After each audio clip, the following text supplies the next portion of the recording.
What is good, folks? Welcome to another video from Ultimate Casual Gaming, the home for the casual gamer. I'm just flexing, and in today's video, we're going to go over all the latest news and announcements of the past week, and boy, oh boy, has it been a week for those. The past 7 weeks saw the leak of the lead story in Edge UK's magazine on Destiny 2. There was a ton of nuggets of information in that article, and I'll try to touch on them all in this video. The trailer for the PC beta was also released, and there were things to note in that. Additionally, we had Bungie's own This Week at Bungie, filled with news on clans and clan migration from Destiny 1, as well as confirmation on dates from when the digital version of Destiny 2 will be available for pre-download. We'll cover all of that and a few other items in today's video. Lots to discuss, so let's get into it.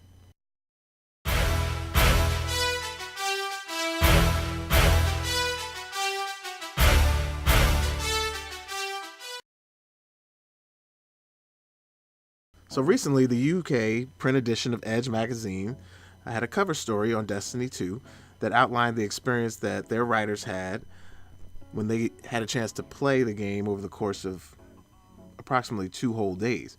And with all that experience under their belts, the writers released a ton of information to the public about what they can expect from Destiny 2.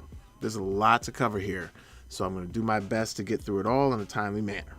First, the big thing, the number of missions in this game in Destiny 2 will number 80 plus.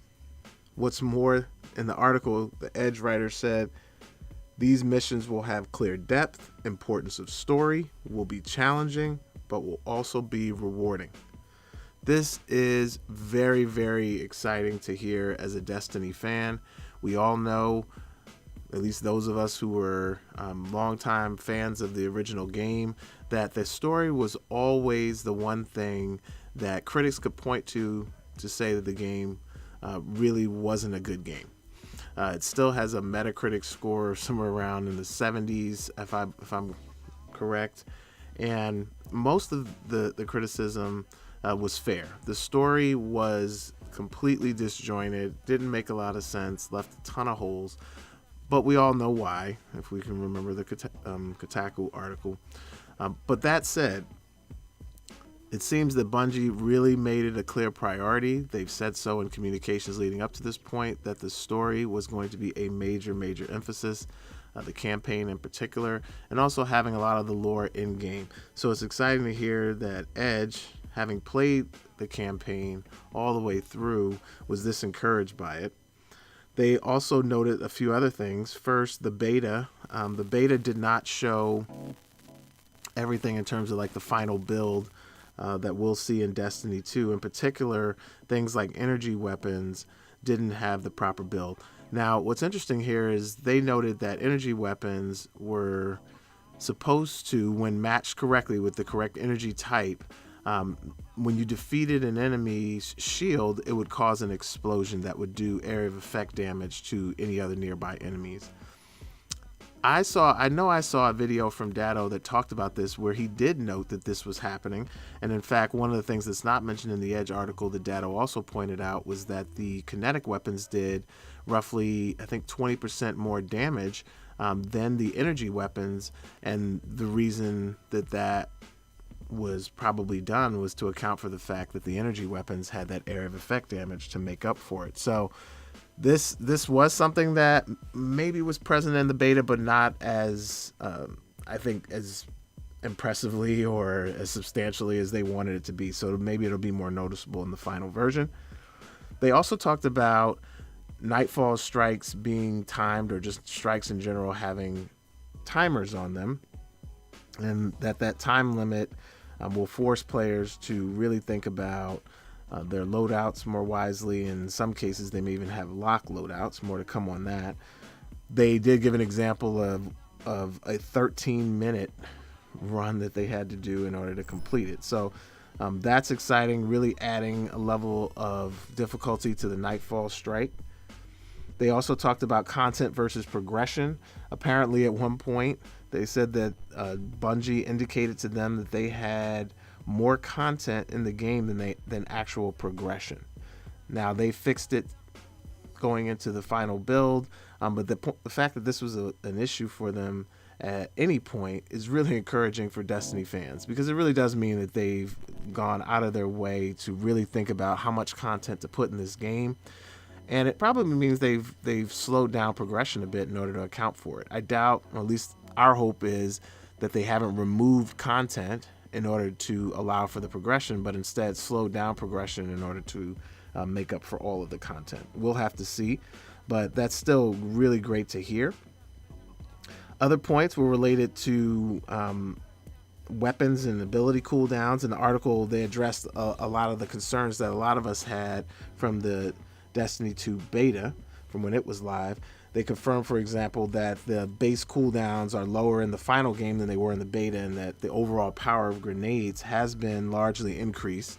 And that's encouraging to hear. In fact, there was additional information that those grenades actually did pretty significant damage to bosses as well. And that's not something that we saw in Destiny. The grenades really were used more to clear out lots of ads, particularly low-level ads.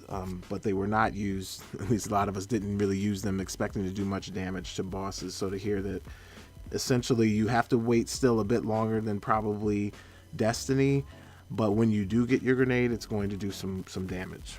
So that's great.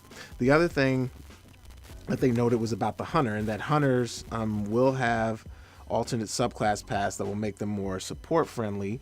There was some concern that a lot of us had around the fact that the two subclasses that were featured in the beta really were not, didn't offer a lot for team support the way, say, the Night Stalker did from original Destiny. My hope, at least hoping here, is that the Night Stalker will be back and that they just made some tweaks to it and improved it, kind of like what they did with the Voidwalker subclass. So we'll have to see. According to Bungie, some of the changes that they've outlined in the magazine article will be live in the upcoming PC beta on August 28th. Another thing that was pointed out was Destiny 2's new mechanics, and that the mechanics will feature gameplay will help make the game feel fresh and new to everybody, including returning players.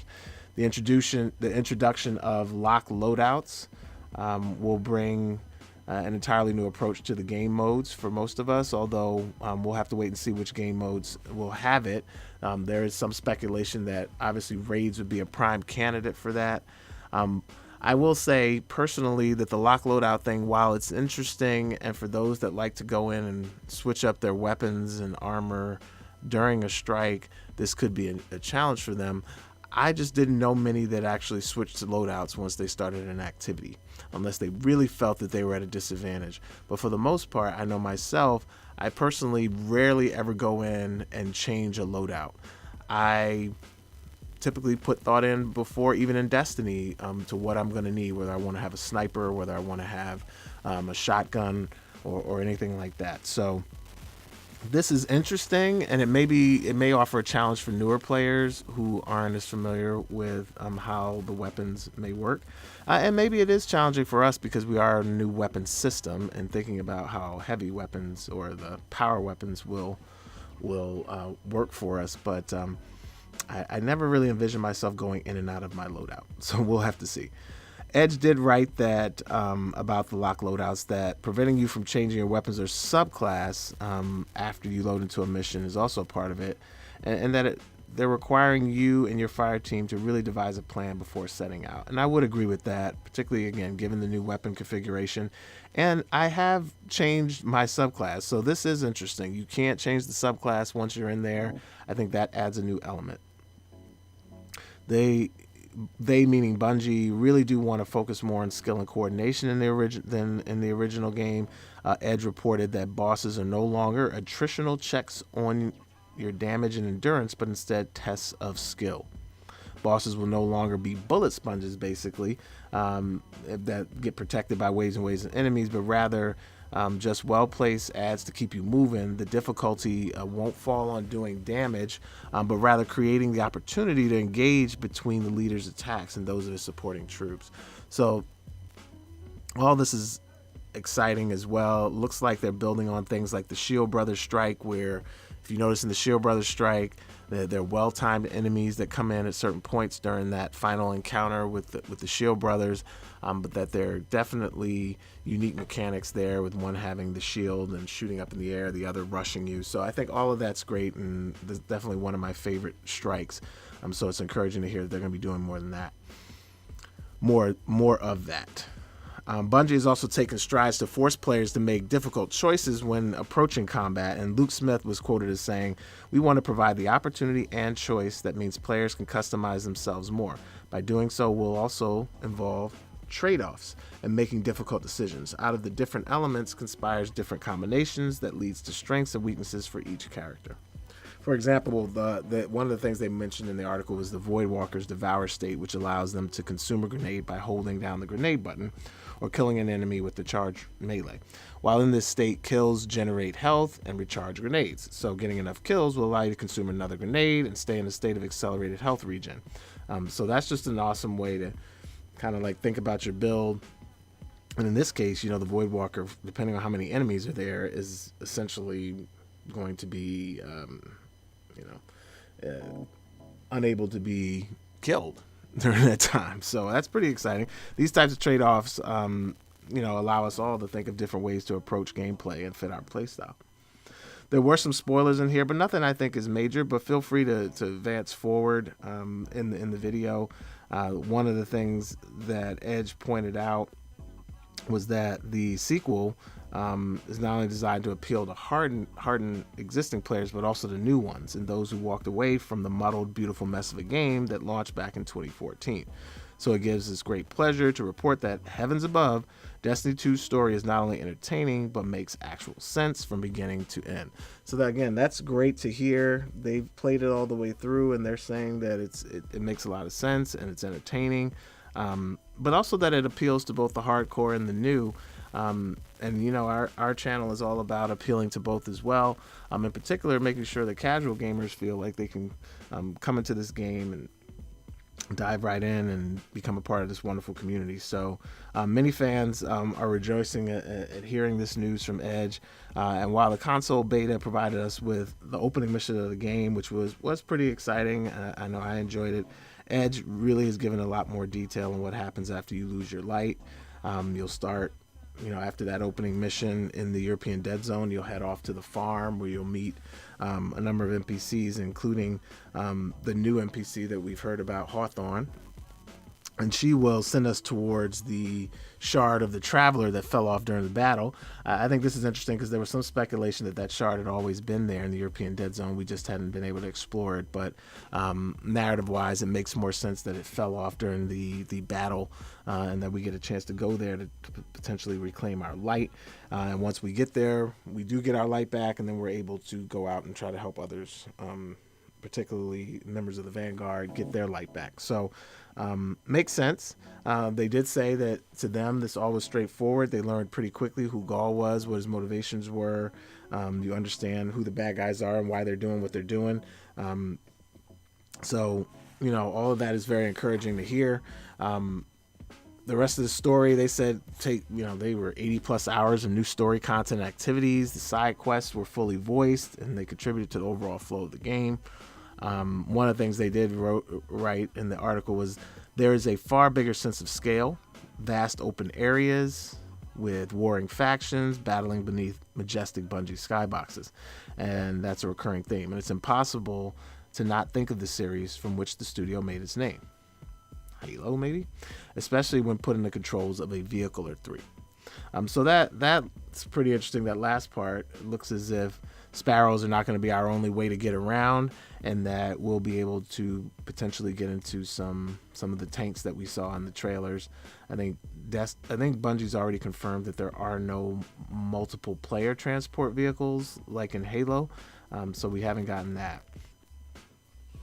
So that's everything we've heard so far. Oh, I will say it looks like we still haven't gotten many details on the raid, though, even though I think most of us feel we've seen enough evidence to support that the raid will take place in the European Dead Zone.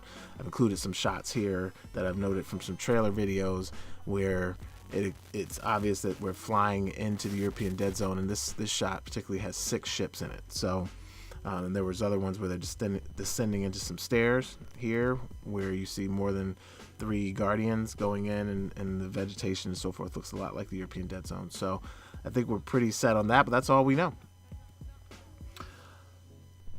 All right, so that's everything we've heard from the Edge article. If all they say is true, then man, this is what we've been waiting for with Destiny 2. This will address, again, the biggest weakness from the original Destiny, and it's going to do it in a big way. Next, let's talk about the PC beta trailer that released this week. The PC beta begins on August 28th and runs through the 31st, unless they extend it like they did with the console beta, but we'll have to see. The 28th is for folks that pre-order it, so they'll get a 24-hour jump start. For everyone else, the 29th is when it will begin. The trailer runs here at 4K, 60 FPS, and you'll obviously need a 4K display in order to really fully appreciate it. But Destiny 2, as many have heard from recent announcements, will support 4K resolution and unlock frame rates, potentially letting you go above the 60 FPS if you have the necessary hardware. They did release the recommended and required specs on Bungie.net, so I'd encourage you PC players to head on over there and see if you need more details on that. I will say they are going to let you customize your graphic settings, your keyboard and mouse controls, and the game will support 21:9 monitor aspect ratios. And in the trailer, I would say that you can see that there's a number of new weapons if you look closely, and even some armor pieces that were different from the console beta. There weren't any in there that clearly stood out, though, besides maybe the sword that you see right at the end of the trailer. The sword had a very unique animation. I'm not sure if it's exotic. Some have said that it may be. It just doesn't look as distinctive in its design to me to be an exotic, so we'll have to wait and see. I wouldn't be surprised if it's just a legendary sword that has an element on it. That's a lot more obvious. The main takeaway, I would say, from the trailer is that it appears Bungie is going to show us a little bit more in this build than they showed in the console beta. They did say that this one will highlight some of the changes made to super and grenade recharging. Again, adding armor then and a few more weapons to play around with wouldn't be surprising. They also, of course, are wanting to keep us kind of buzzing and talking up till the 6th, so they'll have still some time. So this PC beta at least have us all taking a look, seeing what the differences are, comparing with the console beta. So this should accomplish what they need from a buzz and PR perspective leading into the launch. All right, let's get into some other bits of news. This Week at Bungie also came out, and the two main things from This Week at Bungie were, first, information on digital preloading. If you digitally pre-order Destiny 2 on Xbox One, I believe you can start downloading it this weekend. I've seen people posting that the download had already begun and that it was roughly 31 gigabytes. So that's pretty substantial. Bungie did say in their blog post that PlayStation 4 players are going to have to wait a bit longer and that the preload wouldn't start until roughly August 31st. Bungie also confirmed that Destiny 2 will have a day one update. We don't know the size of it, but the update will be available closer to the release of Destiny 2. And we won't know then until we see that update really how much size the total Destiny 2 will have on launch day. In other news, Bungie has confirmed Bungie is updating the second big piece from the weekly update was that Bungie's updating the Destiny Companion mobile app for the upcoming sequel. An update is due out on Wednesday, August 22nd, and will have two major new features.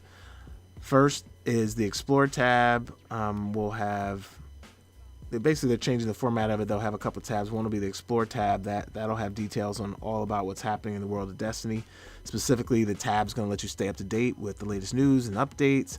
It will also allow users to discover new events and activities, see some amazing celebrations, and potentially, I think, art from the community, and find the community and help with forums and groups.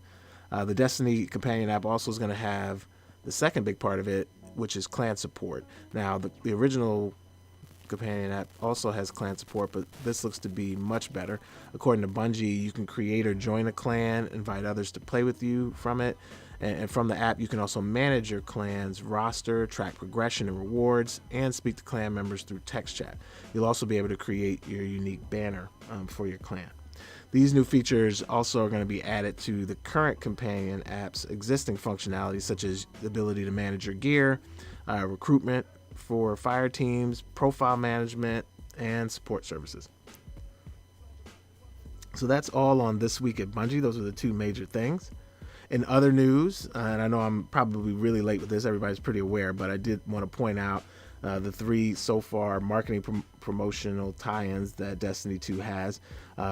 We all heard about, probably to this point, their partnership with Pop-Tarts, where you'll get codes for, with each box of Pop-Tarts, you'll get a code for 25% XP boost for Destiny 2 for your character. I think it lasts for 4 hours. I think the similar XP boost is also present on another partnership they're doing with Rockstar Energy Drinks.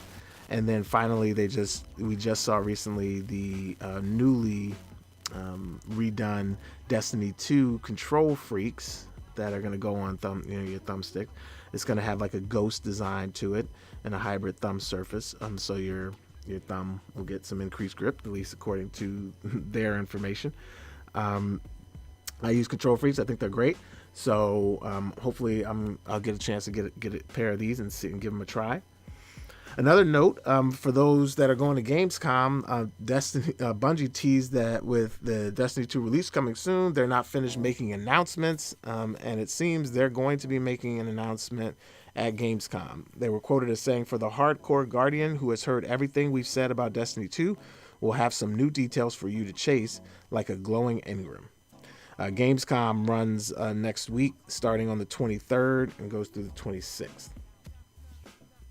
So in closing, it looks like that was all the information from this past week. There was a ton to discuss, and did my best to try to squeeze it into one video. I hope this wasn't too long for folks, but if so, let me know in the comments below. I do take the feedback very seriously. And with that, I hope you liked today's content, and certainly appreciate you watching. If you did enjoy the content, a like is certainly appreciated and helps us out.